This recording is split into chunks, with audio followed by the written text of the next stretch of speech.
There's a disease that no one is talking about. This disease, once it enters your body, it grows and takes you over.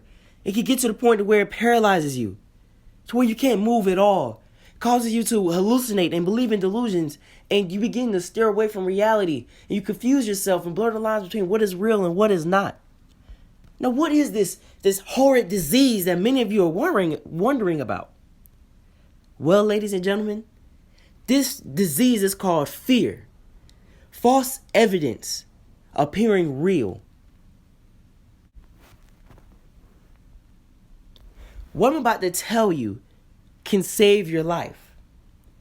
It can literally save your life. Fear enters your body like a virus.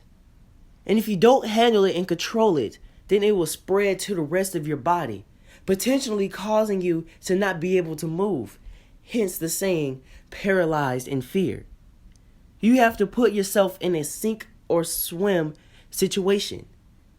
This is how you control your fear, because I know many of you are wondering, how do you do that? How do you control fear? So when you put yourself in this sink or swim situation, you make yourself have to swim. For example, for my guys, for my fellas, when you see a girl across the room, so shall I say a female, so that way, you see a girl or a woman, just depends, right? When you see them across the way, just start walking towards her. So then that way, you can't get out of it. You can't talk yourself out of the situation. You can't steer away from it, right? Because you're already walking towards her. You can't convince yourself that you can't do it because you're already walking towards her. That is a sink or swim situation. That way you have to swim. You have to follow through with it. Next thing you know, you're right there in front of her and you have to speak to her. Take the leap, ladies and gentlemen. This is called the 5-second rule. The more you think about something, the more likely you're not to do it because you've allowed fear to build up, causing you to be paralyzed. You've allowed procrastination to build up. When your alarm clock goes off, don't hit the snooze button. Don't continue to lay there. Don't close your eyes for another 10 seconds, for another just 5 more minutes. No, none of that. Automatically just jump up out of bed, and from that point on, you are instantly energetic.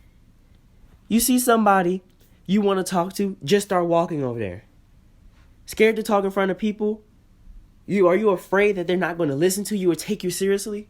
Just run to the front. Demand their attention. Now attention is all on you. Now you have to speak. You have stage fright? Just run up on the stage.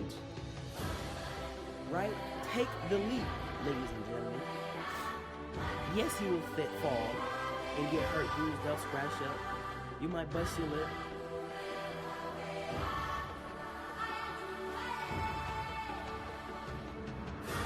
But what a lot of people don't realize is that the pain is worth it. You may never be afraid. Why? Because no one will know about your failure or mistake you've made. It wouldn't matter to you. But since people are around, and I'm not just talking about physically, I mean around in general, you are more prone to be afraid. Because that failure or mistake all of a sudden matters now. So just envision yourself alone, by yourself. Like as if the whole world just belongs to you. No one else. There was no society. There were no social groups. None of that. Right? And when you make decisions, ask yourself, if no one was around, would you do it? Would you follow through if no one would ever know about the possible failure? You only live once. You only live once.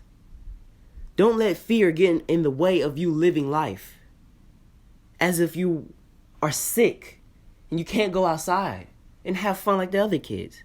No. Fear can make you waste your life.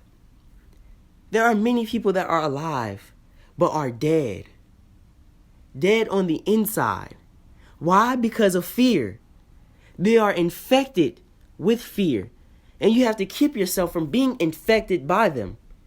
Fear will suck the life out of you, literally. It keeps you from living your life the way you want to. And when you are on your deathbed, you don't want to think back and wish you did something. No, you should be going to the grave on empty. Many people die and their tank isn't empty. The reason being, they didn't take the leap. Take the leap, ladies and gentlemen. Don't let fear make you become delusional and make up stories about yourself that isn't true. Don't make up ideas from yourself and from others that isn't true about you. Don't fall victim to the false evidence stacked against you. Yes, it seems real, and the false evidence may be presented to you by someone close to you, making it easier to believe. It is up to you to treat the disease called fear, the false evidence appearing real. But you have to realize that it is false evidence, and that's all it is, and that's all it would ever be. It will never be real. Thank you. Thanks for watching. It can't find me. Doesn't even know where to look.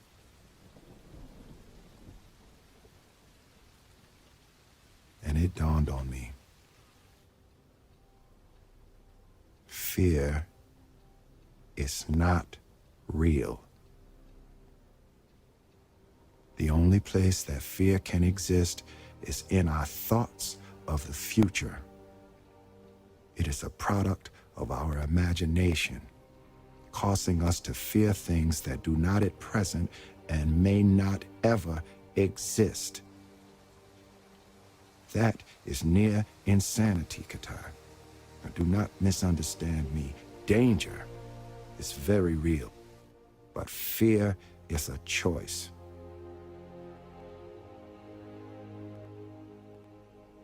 We are all telling ourselves a story. And that day mine changed.